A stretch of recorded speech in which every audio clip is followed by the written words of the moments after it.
Hi guys, and welcome to the Everyday I'm Bristling YouTube channel. My name is Chelsea, and this video today is going to be yeast rolls. A lot of people use them for holidays. We use them for soups and things like that. I typically make like a homemade bread once a week. I don't usually make like a loaf bread, but I make like a focaccia or Parmesan nuts. Obviously this is a vegan channel, so no Parmesan.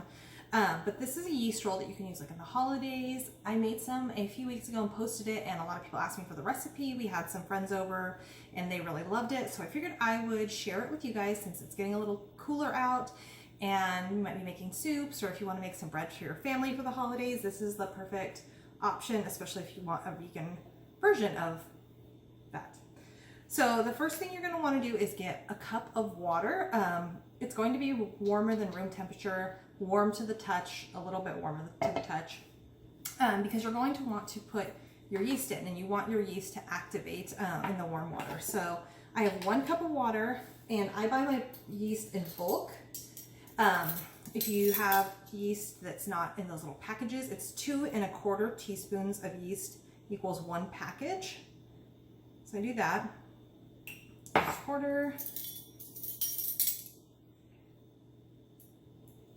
And then in this recipe, you're going to use 1/4 of a cup of sugar. So to your yeast mixture, you're going to add just a tablespoon or 2 of sugar to that. That helps feed the yeast and helps the yeast bloom or proof. So I'm just going to go ahead and stir that up together. You'll want to let this sit for a few minutes, like I said, to incorporate. It'll start to bubble, so you can tell that the yeast is activating and that you have a good yeast. I recommend storing yeast in the refrigerator. If you buy it in bulk like I do, I buy it from Bob's Red Mill. It came in 2 pouches, and I keep it in the refrigerator in a mason jar, and then one in the freezer. So you can freeze it or refrigerate it. If you put it in the freezer, it might take a few minutes to bloom once you put it in the warm water. So in my stand mixer, which you don't need, you can use a bowl and just some mussels. I just prefer using the stand mixer. It just takes less time. I have 3 1/2 cups of flour. You can use whole wheat, all purpose. I'm using, it's called, I think, a red wheat.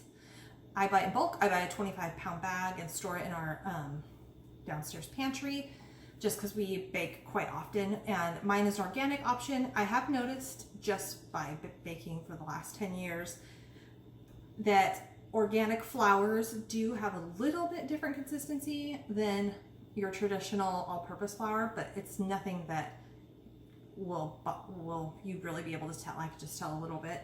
Anyway, so I have 3 1/2 cups of flour. You can use up to 4 cups in this recipe, so I start with 3 1/2 and then incorporate my ingredients and see how the dough comes together. I put the rest of my sugar in there, and then you're going to want a teaspoon of salt. I also recommend when you do this, just go ahead and take your bread hook off and cover up the salt a little bit, because salt is a killer of yeast. So you don't want this to just pour the yeast water over the salt. So I just like to mix it up a little, and then it better incorporates it, and you're not getting any just clumps of salt or clumps of sugar in your bread. Also, while you're waiting for your yeast to proof, you make a flax egg, which is, I just have this golden flax. You can have whatever, as long as it's ground flax is what you want. So this is 1/4 of a teaspoon, or one tablespoon of flax to 3 tablespoons of water, and it just gets like a little, I don't know if you guys can see that, kind of gelatinized consistency, and that is going to be our egg in this recipe. And then 3 tablespoons of butter. I melt mine. If you have a super soft butter, it doesn't have to be melted. I just prefer that it's melted. And yeah, so the recipe is 1 cup of water, 2 1/4 teaspoons of yeast, 1/4 cup of sugar, 1 teaspoon of salt, 3 tablespoons of butter, 1 flax egg, and 3 1/2 cups of flour. And I will have that listed in the description box below. Our yeast is getting bubbly a little bit. So what I'm going to go ahead and do is I'm going to pull you guys over here and show you when I dump in the ingredients, what it's going to start looking like as it combines. Okay, so I got my yeast. It didn't take long. to start to form little bubbles on the top. So I'm going to go ahead and add in my butter to that. I kind of just add all the liquids into the yeast. It won't hurt it. And my flax egg, that sounded gross, into the yeast mixture, stir it around.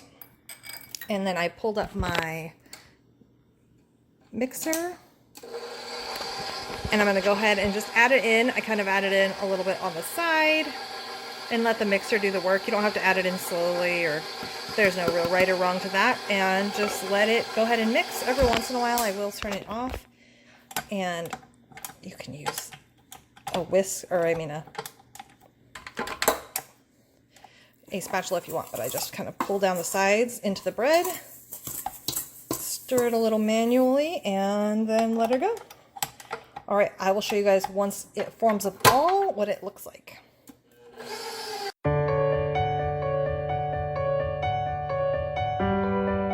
Okay, and here's the consistency of the ball when it comes together. It feels sticky, and it doesn't bounce back yet, but it's not sticking to my hand. It's not sticking to the counter. So that is the consistency that you want in your dough. And I'm going to go ahead and throw it back in the bowl.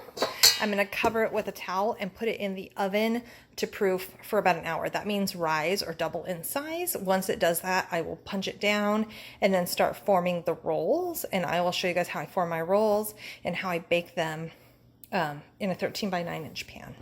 What I'm going to do is I'm just going to give it a little spritz on the top of the dough.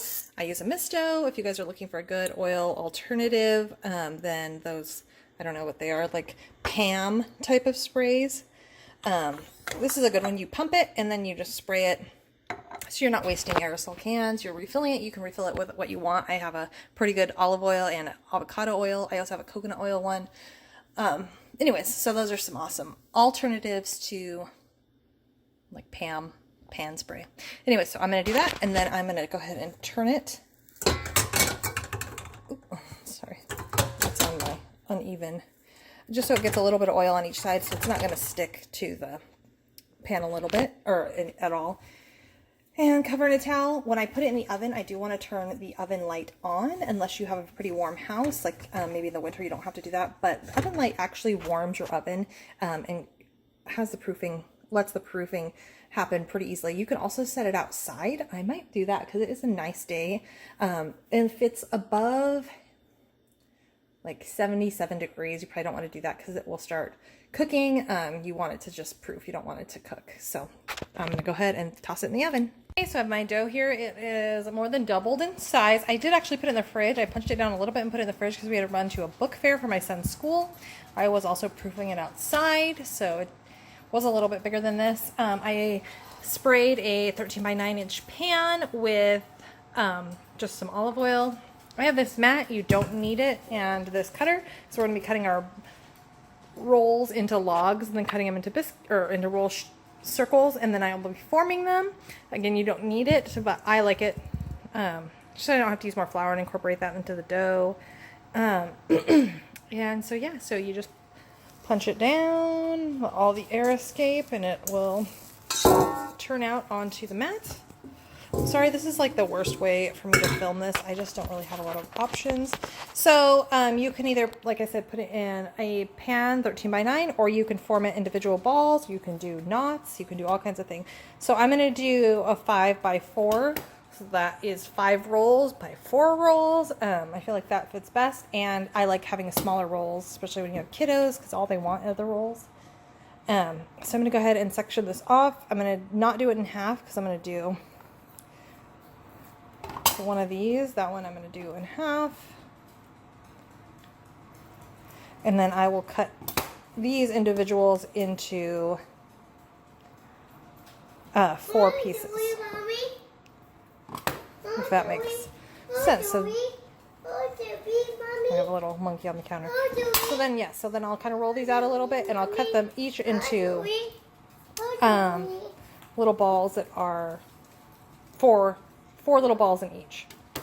So I have all my little doughs cut into their proportioned pieces. So I'm going to show you guys how to shape the dough balls. Hi guys. So what I do is I just take the dough, and like it's a log, and I start feeding it into itself from each angle. So I just turn it. Ooh, sorry, my little boy's on the table. Yeah, that's for you. Half a turn each. Sorry, he's eating chickpea puffs. Anyways, so then you get a pretty much a rough shaped ball, and then you just start lining your pan with those. They can touch. Again, if you want, you could make them, if you wanted to roll it out a little bit more, you could make them into knots. I know a lot of people like to do that for the holidays. That's a knot. You can, I know a lot of people like to take like 3 little balls and put them in a muffin tin. I just like doing this way. It's quicker, easier. I don't really care. They touch in the pan, so they pull apart. They're nice. So it works great for us. We're not fancy. We don't need knots or anything crazy. Maybe for Thanksgiving I might do knots, but for this it is just the little balls, and you actually get pretty quick at it the more you do it. Like I said, you're just turning it half a turn each, and then you have a roll. And that's nice because they're smooth on the top. Some people brush theirs with butter. If that's what you're into, do that. I do not, just because we'll top them with butter, dip them in soup, and it doesn't really make a difference to us if they're shiny or not, and that's just some added butter that we don't necessarily need. So yeah, all right, I'm gonna go ahead and form all these. I'll show you what they look like in the pan and how to bake them. Okay, so I've formed the rolls. That one kind of got slid, and I am actually setting them outside to proof. It's a second proof, and then I will be back in about 20 minutes to check on them and show you guys what they look like. They should expand and be touching more in the front and back of them.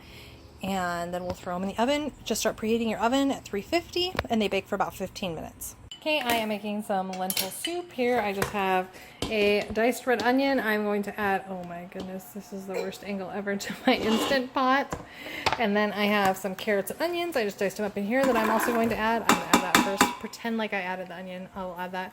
And then I'm going to dice up some potatoes and add those in too, just with a little bit of water, and saute those up.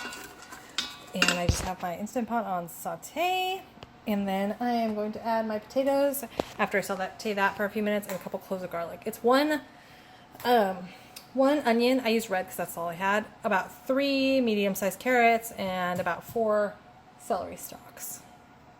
So I figured I would just tell you guys really quick the seasonings I put in the Instant Pot for the soup. I put about half of a tablespoon, which is a weird way to measure, of Italian seasoning, about a teaspoon of parsley, a teaspoon of granulated garlic, some chili flakes, just like a pinch of it, and cumin, about a teaspoon, maybe a little less. Just a second, buddy. And then pepper, just a little pinch. And that is it. Did I say cumin? And a little smoked paprika. Oh my goodness, these children are killing me. Okay, so here is the soup. I put about 2 cups of lentils. I just did green lentils and split dal. That's what I had. I did have some red ones too, but those got kind of mushy. I added a bay leaf, a tablespoon of tomato paste. I use the, I guess this is not the Mirglen. I thought it was Bio Nature. I like it. It comes in these glass jars. It's easy. And the Mirglen diced tomatoes. If you saw my vegan empties, you saw I liked this product. And so, yeah, I'm going to go ahead and put the lid on. I might put a little dab of vegan Worcestershire, which is also in my empties video. I love using that. It gives it a really umami flavor. I did also add the Better Than Bouillon, a couple tablespoons of that, vegan vegetable base. All right, I'm going to go ahead and add my little Worcestershire sauce and throw the top on. This is not an exact recipe, you guys. My soups are definitely not exact recipes. I kind of just add things. I think I did remember this. I also added the juice of half a lemon. So, not exact recipes.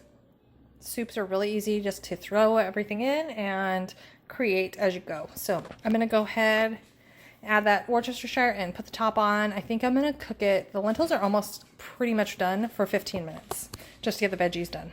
Does anyone use their Instant Pot outside? I love using my Instant Pot outside. Remember to close the valve. And we are ready to go. Check out my rolls while I'm out here. They look like they are coming in very soon. Here are the rolls. They're going to go in the oven. I proof them until they start to touch like these. Some of them aren't, but they're just further apart. So I'm going to go ahead and put them in a 350-degree oven for about 15 minutes. Okay, here they are when they're done. They're nice and golden brown. Again, I didn't put any butter or anything on the top. So what I like to do is I don't like to let them cool in this glass pan. I like to just kind of pull them out with a spatula of sorts and rest them on a rack, just because they get moist if they stay in this pan, and they get condensation and they start to get just a little funky. So I could have sprayed them a little bit better. It seems they're kind of hard to get out, but that's okay. No big deal. So plop them out, put them on the rack, and enjoy. That is the recipe. Here is a finished lentil soup product. I added some frozen kale and spinach that I had. If you have fresh, just add that in and it'll wilt. I cooked it for 15 minutes. I did not let it come up to natural temperature or natural release. I quick released it. So that is our soup and our yummy bread. I was gonna say, also I let the bread cook a few more minutes. So instead of 15 minutes, it's about 17 or 18 minutes for the bread.